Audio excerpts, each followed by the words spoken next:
আসসালামু আলাইকুম, welcome to Dewan recipes. কেমন আছেন সবাই? সো আজকে আমি আপনাদের সাথে শেয়ার করব চিকেন কাটলেটস, যেটা খুবই ক্রিস্পি এবং খুবই কম উপকরণ দিয়ে ইজিলি আপনারা ইফতারিতে বানাতে পারবেন। সো আর দেরি না করে চলুন রেসিপি স্টার্ট করি। সো এখানে চিকেন আমি ব্রেস্টের পিস নিয়েছি, স্লাইস করে নিয়েছি। এই যে খুব পাতলা না আর খুব মোটা না। সো এটাকে এবার আমি একটা ক্লিন শিট দিয়ে এইভাবে কভার করব। এবার কোনো ভারী জিনিস দিয়ে, যেমন কি আমি নিয়েছি একটা গ্লাস, কাঁচের গ্লাস নিয়েছি, এটাকে বা অন্য কিছু দ্বারাতেও কোনো ভারী জিনিসের দ্বারা আপনি এইভাবে একটু ক্রাশ করে নেবেন। এইভাবে করছি কারণ চিকেনটা যাতে সমান হয়ে যায়।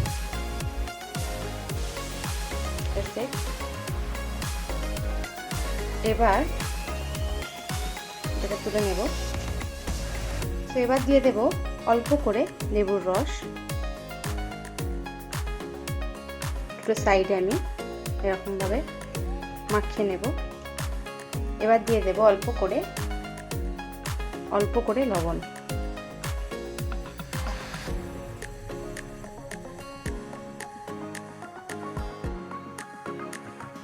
এইভাবে বাকি পিসগুলোকেও আমি ম্যারিনেট করব মিনিমাম 10 মিনিটের মতো।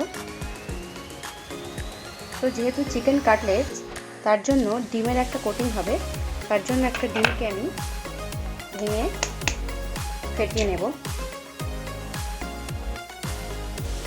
দিয়ে দেব অল্প করে লবণ,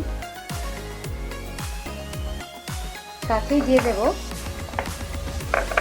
গোলমরিচের গুঁড়ো। খুবই ইজি, এটা ইজিলি আপনারা ইফতারতে বানাতে পারবেন। বাচ্চা এবং বড় সকলেই খেতে পারবেন, টেস্ট কিন্তু খুবই ভালো হয়। এবার এটাকে আমি ফেটিয়ে নেব। সো এবার কোটিংয়ের বাড়ি চিকেনের পিসগুলো ম্যারিনেশন হয়ে গেছে 10 মিনিট।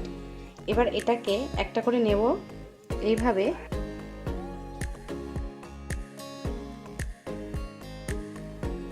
ডিমে এইভাবে ডুবিয়ে নেব। তারপর ময়দা বা কর্নফ্লাওয়ার নিতে পারেন, আমি নিয়েছি কর্নফ্লাওয়ার। এইভাবে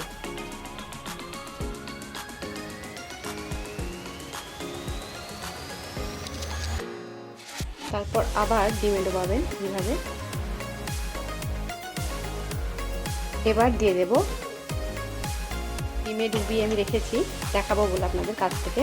এবার দিয়ে দেব ব্রেড ক্রাম্বসে।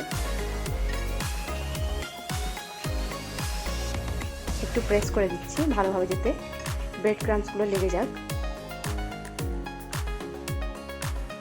আবার উল্টে দেব। মাশাআল্লাহ, খুব সুন্দরভাবে ব্রেড ক্রাম্বসগুলো লেগেছে, দেখুন। তো এবার এইভাবে দেখুন কত সুন্দরভাবে হয়েছে। এইভাবে আমি সবগুলোকে কোটিং করে নেব। সো মাশাআল্লাহ, আমার ভালোভাবে কোটিং হয়ে গেছে, দেখুন কত সুন্দরভাবে হয়েছে। ব্রেড ক্রাম্বসটা আমি অনলাইন থেকে পারচেস করেছি। যদি আপনারা নিতে চান তাহলে ডেসক্রিপশনে আমি লিঙ্ক দিয়ে দেবো, সেখান থেকে পারচেস করে নিতে পারেন। খুব সুন্দরভাবে কোটিং করেছি, ভালো করে প্রেস করে করেছি। সো এবার চলুন এগুলোকে ফ্রাই করে নিই। তো কড়াইয়ে আমি আগে থেকেই রিফাইন অয়েল দিয়ে বসিয়ে দিয়েছিলাম যাতে গরম হয়ে যায় তাড়াতাড়ি। তো তেল গরম হয়ে গেছে। এবার দিয়ে দেব এই যে চিকেন কাটলেটসগুলো।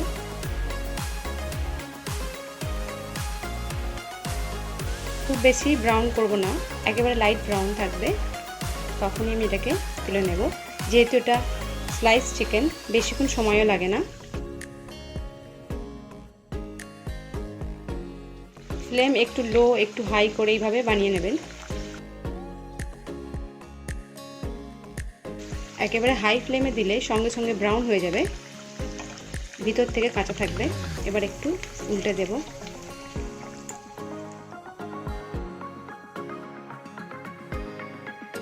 দেখুন একটু লাইট ব্রাউন এসেছে, আর একটু ব্রাউন করে নেব। খুবই ইজি, আপনারা ইফতারে বানিয়ে দেখুন, বাড়ির সকলে পছন্দ করবেন। খুবই টেস্টি হয়।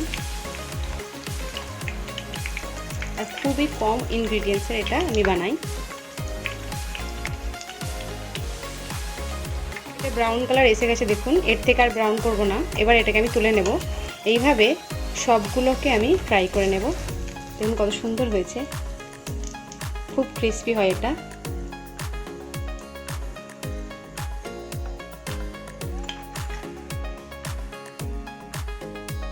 তো কাটলেট কতটা ক্রিস্পি হয়েছে আপনাদের একটু শোনাই।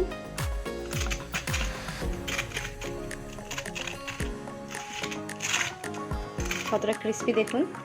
এবার এটাকে আমি কেটে দেখাই।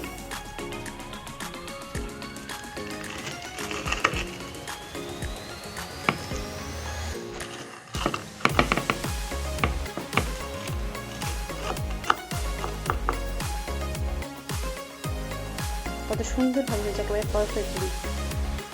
তো চলুন এবার প্লেটিং করি। তো মাশাআল্লাহ আমার চিকেন কাটলেটস একেবারে রেডি। দেখুন কত সুন্দর হয়েছে, ক্রিস্পি কিন্তু খুবই সুন্দরভাবে হয়েছে, টেস্ট কিন্তু খুবই ব্যাপক। সেইভাবে আপনারাও বাড়িতে ট্রাই করুন আর অবশ্যই আমাকে ফিডব্যাক জানান যে আপনাদেরও চিকেন কাটলেটস কেমন হয়েছে। রেসিপিটি যদি ভালো লেগে থাকে তাহলে অবশ্যই লাইক করুন আর বেশি করে শেয়ার করুন। আমার রেসিপিগুলি কেমন লাগছে আপনাদের অবশ্যই কমেন্টস করে জানান। আর হ্যাঁ, চ্যানেলে নতুন হয়ে থাকলে সাবস্ক্রাইব করতে কিন্তু ভুলবেন না। ভালো থাকবেন সবাই, আল্লাহ হাফেজ।